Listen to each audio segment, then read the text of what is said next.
土日協力者が、実際にここに来てみんなで作業する、ことが多いんです。デスクリプションを作りながら、だからこの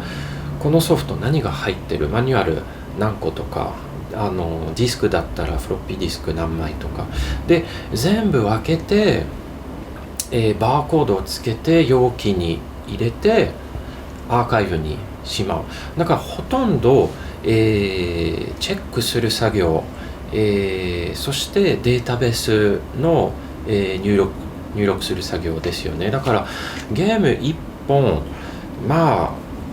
早くて 2,3 分ですよね。細かいところをチェックしたら、5分以上かかりますので、この2年で13,000本ぐらいやりました。棚卸しを始めた頃は大変でした。どのゲームはどこにあったのかも全くわからなくて、88フロッピーは全部ここにとか、テープはあちらにとか、そういった整理はね、ものすごい大変でした。段ボールを運びながら倉庫版みたいなア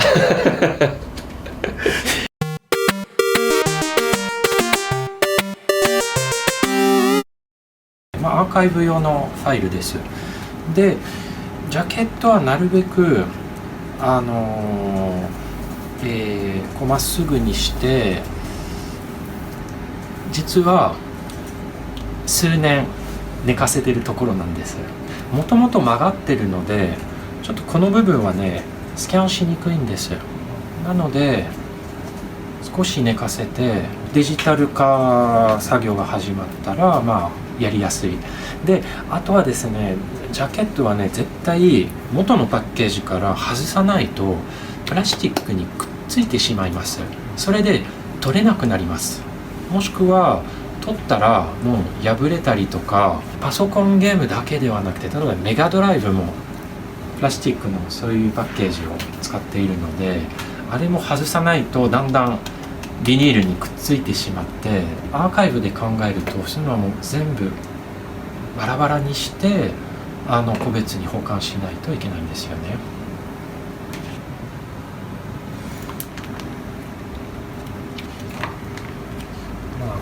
このファイルは次何が出てくるのかわからないのでX68000 シリーズですよね、これ移植の。この辺はだいたい88のソフトな色ゲーですよね。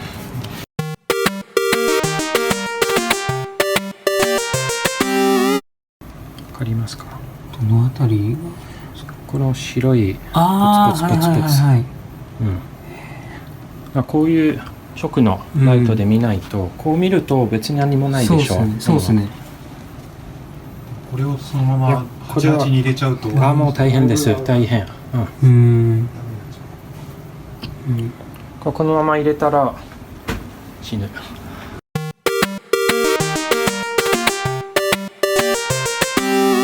プレイステーションはね敵だったんです。ソニーのプレイステーションを買うためにみんなメガドライブとかスーパーファミコンとか PC エンジンとかも売ってたので、それは悲しかったです。僕はもうすでにその時、昔のゲームを大事にしなくちゃとか、そもそも仲間が減るので寂しいよってゲームに対しての恩返しですよね。ゲーム保存作業というのはバリバリゲームを遊んだからこそ、ゲームを作った人たち、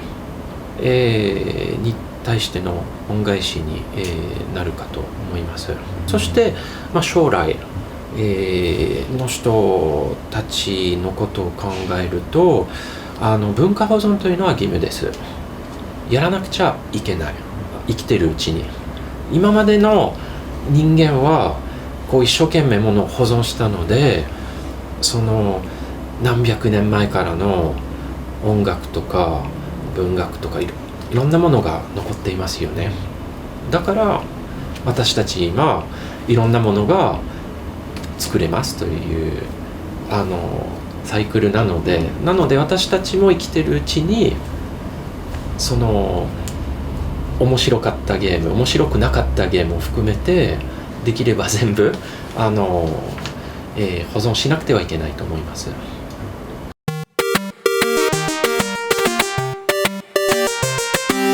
少しね、辛く言うとその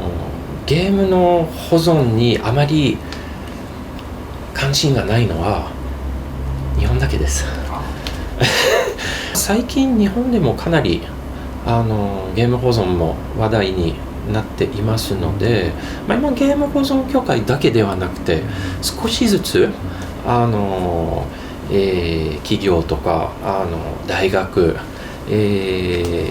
去年から少しは政府の方も、盛り上がってますので、ただ始まったばかりですよね。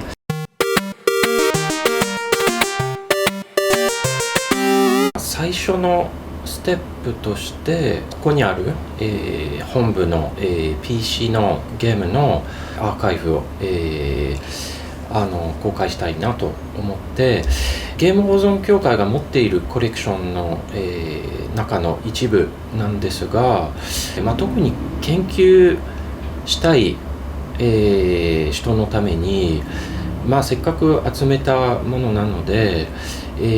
何かの形共有したいなと。ユニークなタイトルで考えると、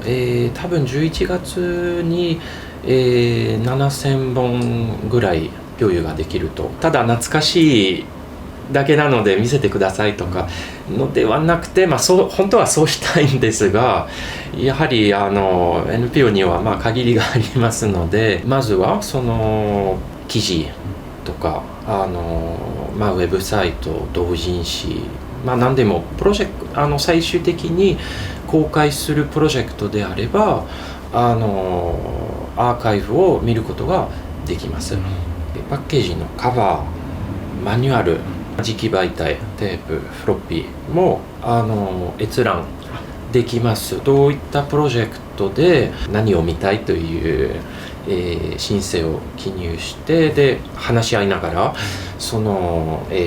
スケジュールとかを決めて、で実際に本部に来て、閲覧できるような形に、出します。ウェブサイトにそういう申請フォームがあります。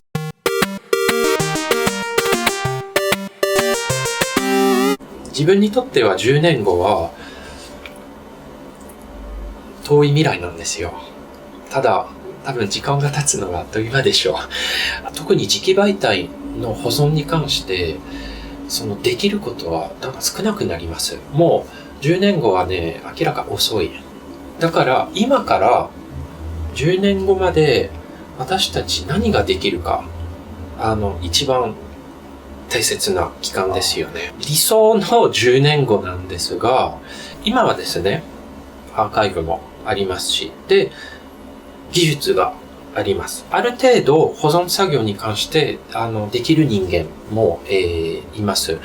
ただですね、今の保存協会の本当にフルパワーで頑張っても、30年以上かかってしまいます。間に合わないんです。なので、近い将来の大きな宿題はですよね、もっと、メンバーを増やして、もうちょっと大きなスケールで保存作業を、始めないといけないんです。私たちだけでは、間に合わないんです。やりきれないので、だから NPO という形にやりました。NPO はみんなのものなんです。保存に関してゲーム文化、レトロゲーム文化に関して関心があれば、ぜひ、みんなにサポートしてほしいと思います。